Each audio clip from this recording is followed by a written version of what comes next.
Assalamualaikum warahmatullahi wabarakatuh, anak soleh dan soleha. Bertemu lagi dengan Ustazah Lia. Hari ini kita akan mempelajari pelajaran tema 7 subtema 1 ya, solih dan soliha. Ustazah harap sebelum, kalian menonton video pembelajaran ini, Ustazah harap kalian semua sudah murojaah terlebih dahulu ya. Jangan lupa juga untuk sholat duha. Nah, solih dan solihah, di sini, silahkan kalian absen dengan menuliskan nama lengkap dan juga kelas pada, komentar box yang ada di bawah ya. Nah, langsung saja Solih dan Solihah, Ibu Guru Ustazah akan menjelaskan tentang materi kita pada pagi hari ini. Yang pertama yaitu kita akan belajar mengidentifikasi faktor yang mempengaruhi keragaman di Indonesia. Nah, kita tahu ada sangat banyak keragaman di Indonesia.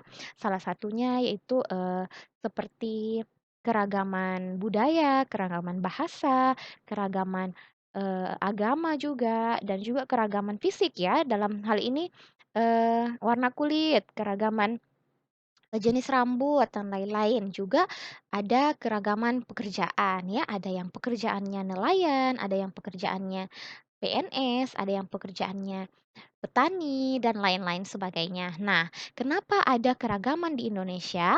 Keragaman itu terjadi karena letak Indonesia yang cukup strategis ya. Kita ini merupakan negara kepulauan ya.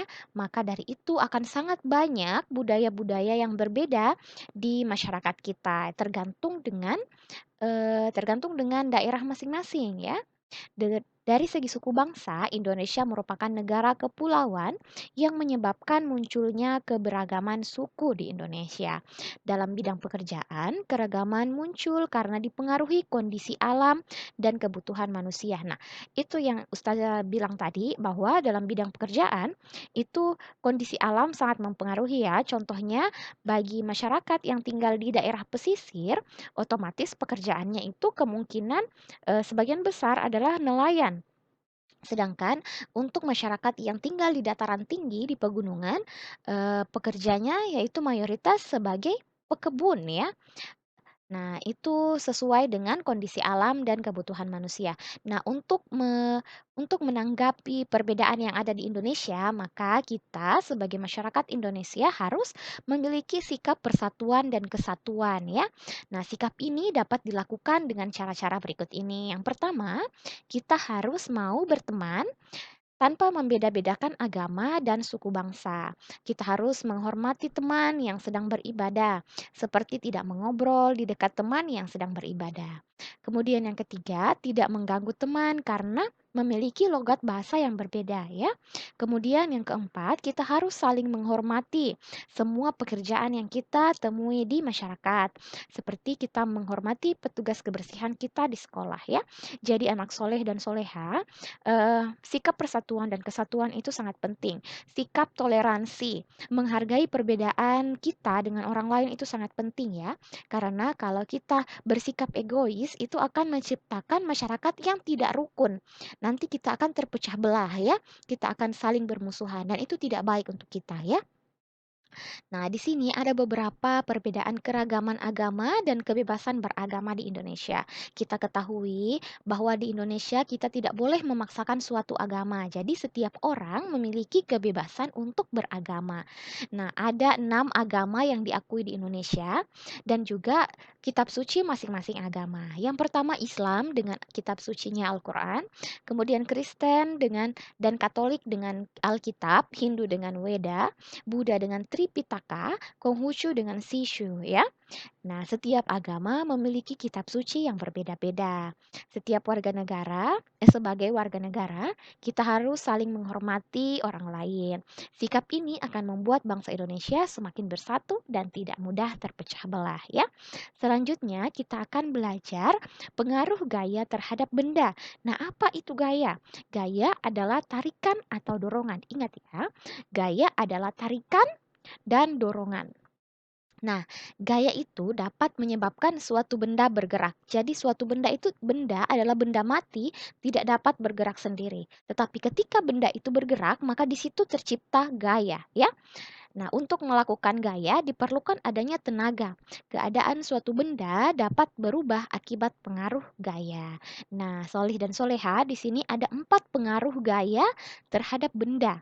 Nah, gaya itu dapat menciptakan 4 pengaruh terhadap benda, yaitu benda yang diam itu dapat bergerak karena adanya gaya. Contohnya, ketika kita mendorong meja, ketika kita menendang bola. Nah, pasti benda mati itu seperti meja dan bola pasti akan jadi bergerak, ya, seperti itu. Kemudian benda yang bergerak juga bisa menjadi diam dengan gaya. Contohnya ketika kita naik sepeda, kita mengerem, ya. Proses mengerem itu adalah gaya. Nah, ketika kita rem, benda akan menjadi diam. Nah, itu salah satu contoh gaya dan pengaruh gaya ya. Kemudian benda dapat berubah bentuk. Contohnya seperti ketika kita main slime atau kita main lilin mainan. Nah, itu benda yang kita pegang, kita tekan-tekan, kita remas, itu akan berubah bentuknya. Itu kita bentuk, dia akan berubah bentuknya ya. Kemudian benda yang bergerak juga bisa berubah arah. Ketika bola yang arahnya dari depan kepada kita, ya, kita tendang ke samping. Nah, dari arahnya yang tadi lurus ke depan akan belok ke samping, ya. Itu salah satu contoh bahwa gaya dapat membuat benda berubah arah. Nah, di sini ada beberapa macam gaya, ada gaya otot. Nah, gaya otot itu gaya yang timbul karena ada aktivitas otot ya atau ada kekuatan manusia di dalamnya. Contohnya ketika Nabil memotong kue ya. Nah, pasti Nabil menggunakan tenaganya untuk memotong kue. Nah, di situ atau kalian menendang bola, Solih dan Soleha menendang bola. Nah, di situ ada gaya tenaga kita ya, kita pakai untuk menendang bola. Nah, tenaga manusia itu disebut gaya otot. Kemudian ada gaya gravitasi. Di sini pasti ada yang pernah lihat sebuah buah ya, buah yang jatuh dari pohon. Nah, itu adanya gaya gravitasi. Gaya gravitasi itu secara alami sudah ada ya di bumi ini. Jadi kita tidak dapat menciptakan gaya gravitasi. Gaya gravitasi itu sudah ada ya. Ketika kita melempar benda ke atas, pasti benda akan jatuh lagi ke bawah. Nah, itu adalah contoh gaya gravitasi ya. Kemudian ada disebut dengan gaya pegas. Nah, gaya pegas itu adalah gaya akibat tarikan atau dorongan terhadap benda yang dilakukan menggunakan pegas elastis. Nah, ada benda yang disebut dengan pegas elastis. Nah, pegas elastis itu yang akan menyebabkan adanya tarikan dan dorongan terhadap benda. Contohnya seperti ya, itu juga bisa bergerak. Kemudian gaya magnet. Gaya magnet adalah gaya yang timbul karena tarikan magnet. Seperti magnet yang bisa menarik logam. Nah, itu disebut gaya magnet. Kemudian gaya listrik ya. Salah satu contohnya yaitu ketika kipas angin mati ya. Kipas angin tidak bergerak, tetapi ketika kita colok kemudian kita tekan tombolnya, kipasnya akan berputar. Nah, itu kipas berputar karena ada gaya listrik yang mengalir pada alat elektronik. Kemudian ada gaya gesek. Gaya gesek adalah gaya yang timbul jika dua permukaan benda saling bertemu, ya. Kemudian di sini juga kita akan belajar tentang menyanyi sesuai tinggi rendah nada. Nah, saat kita menyanyi ada nada tinggi, ada nada rendah ya. Menyanyi itu tidak akan mungkin kita menyanyi dengan datar-datar saja, pasti tidak akan indah ya. Jadi kita perlu memahami di sini ada yang disebut dengan not angka atau notasi angka. Not angka itu adalah notasi yang berbentuk angka seperti ini. Sedangkan solmisasi adalah yang pasti kita semua sudah tahu ya, dari do rendah sampai do tinggi. Do, re, mi, fa, sol, la, si, dan do tinggi. Nah, do tinggi itu ada tandanya seperti ini ya, ada tanda kutip satu di atasnya. Nah, kalau not angka, do adalah satu, re adalah dua, mi adalah tiga, fa adalah empat, sol adalah lima, la adalah enam, si adalah tujuh, dan do tinggi di sini adalah satu. Di sini ada titik ya, seharusnya ada titik di atasnya, seperti itu. Nah, tempo adalah tanda yang digunakan untuk menentukan cepat atau lambatnya sebuah lagu. Tempo lagu biasanya terletak pada bagian kiri di atas lagu, ya. Jadi, kalau nanti kita lihat lirik lagu biasanya di bagian atas itu ada temponya, ya. ada temponya di bagian atas sebelah kiri. Nah, ada istilah untuk tempo.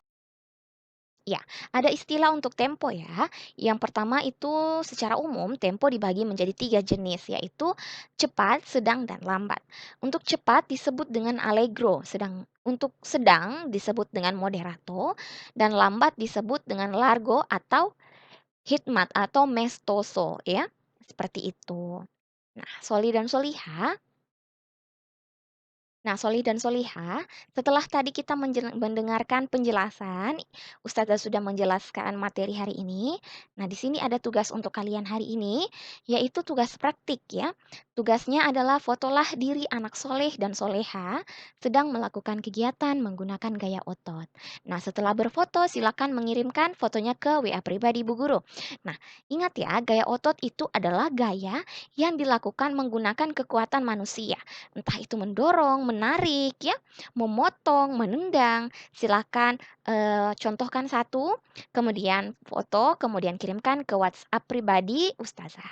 Nah, sampai di situ saja materi hari ini. Jangan lupa menulis absen pada kolom komentar di bawah video ini ya. Sampai ketemu pada video pembelajaran selanjutnya. Assalamualaikum warahmatullahi wabarakatuh. See you.